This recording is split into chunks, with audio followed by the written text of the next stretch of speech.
Kenapa nak kena gelabah? Isu dia sekarang ni, dia mengatakan bahawa kes Pangkor ini bukan tak ada kena-mengena dengan dia. Dia kata itu kena lihat Mahathir. Mahathir yang bertanggungjawab kerana projek itu dianugerahkan pada zaman Mahathir. True. Yang menganugerahkan projek itu pada zaman Tun Mahathir jadi Perdana Menteri, betul, kepada LOI itu kepada Nazar. Betul, kepada Nazar berjaya. Tetapi yang akhirnya dikatakan menukar projek tersebut adalah Muhyiddin Yassin pada tahun 2020. Ini dakwaan yang dibawa, yang dinyatakan. Dan dalam live dengan Dr. Mazli sendiri disebut perkara ini sewaktu beliau berada di dalam kabinet, di dalam kerajaan pada waktu itu. So, soalan kita mudah sahaja. Kalau tak bersalah, kenapa nak rasa takut dalam perkara ini? Malah Azam Baki menyatakan bahawa sebenarnya Muhyiddin Yassin belum lagi dipanggil. Belum lagi dipanggil untuk memberi keterangan. Okey. Biasanya seseorang seperti Muhyiddin Yassin ataupun orang yang yang material to the witness biasanya akan terakhir sekali dipanggil. Dia akan kumpul-kumpul. Kenapa tuan-tuan? Ini saya cerita trik sikit lah. Dia akan jumpa orang ni. So dia dah tahu the whole story. Kemudian dia akan pergi soal, contoh Muhyiddin Yassin. Soalan dia kepada Muhyiddin Yassin tu bukan soalan yang dia sebab dia ada beza bertanya dengan menyoal. Dia ada soalan dengan pertanyaan. Right? Tanya dengan soal adalah dua perkara yang berbeza.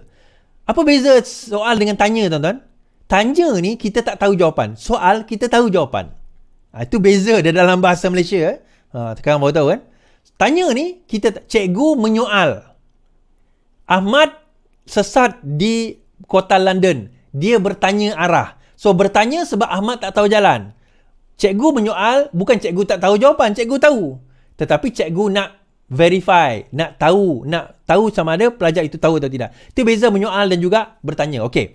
Now SPRM nanti dia dengan witness lain mungkin dia bertanya. Tetapi dengan Muhyiddin Yassin berkemungkinan dia akan menyoal. Menyoal nanti kata apa? Dia dah tahu dah jawapan, tapi dia nak tengok Muhyiddin Yassin ni sangkut tak sangkut. Gegar tak gegar. Lain ke tidak dia punya soalan, jawapan dia. Kadang-kadang pegawai kepenyiasan ni bukan bodoh. Minimum dia orang ni ada degree. Degree pula dalam bukan calang-calang. Accounting, finance dan sewaktu dengannya dalam SPRM ni. So dia orang akan dah tahu dah trail, dah tahu cerita, dah tahu ini, dah tahu itu. So sekarang ini is just a matter of ada ke tidak benda ini. Verify ke tidak. So kalau verify, maka ada pertuduhan. Kadang-kadang dia mengemukakan soalan itu bukan sebab dia tak tahu jawapan, tetapi dia nak tengok engkau ni bohong ke, mohong ke, betul-betul. Itu yang pegawai-pegawai SPRM ni akan tengok nanti. And that's why dia buat last.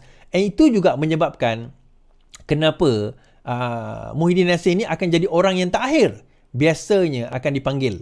Orang yang terakhir biasanya akan dipanggil untuk memberi keterangan kerana nak lihat sama ada konsisten ke tidak dengan kenyataan tersebut. So bila dia mengatakan bahawa dia tidak dipanggil lagi, bukan bermakna dia tidak dipanggil. Dan juga Muhyiddin Yassin menyatakan seolah-olah dia ada pertuduhan, ada perkaitan, yang itu bukan tugas Azam Baki, yang itu tugas pegawai penyiasat.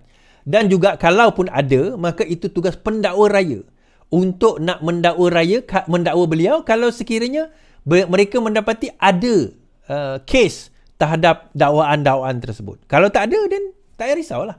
Dan bila Muhyiddin Yassin memberi penjelasan, bagi saya tak perlu kot. Kan? Tak perlu memberi penjelasan kepada kami sebagai rakyat. Sekarang ini beri penjelasan kepada siapa, tuan-tuan? Pegawai SPRM kalau dipanggil nanti. But eventually saya tahulah Muhyiddin Yassin mungkin akan dipanggil. Mungkin Tun Mahathir pun akan dipanggil juga tentang perkara ini. Okay? Alright.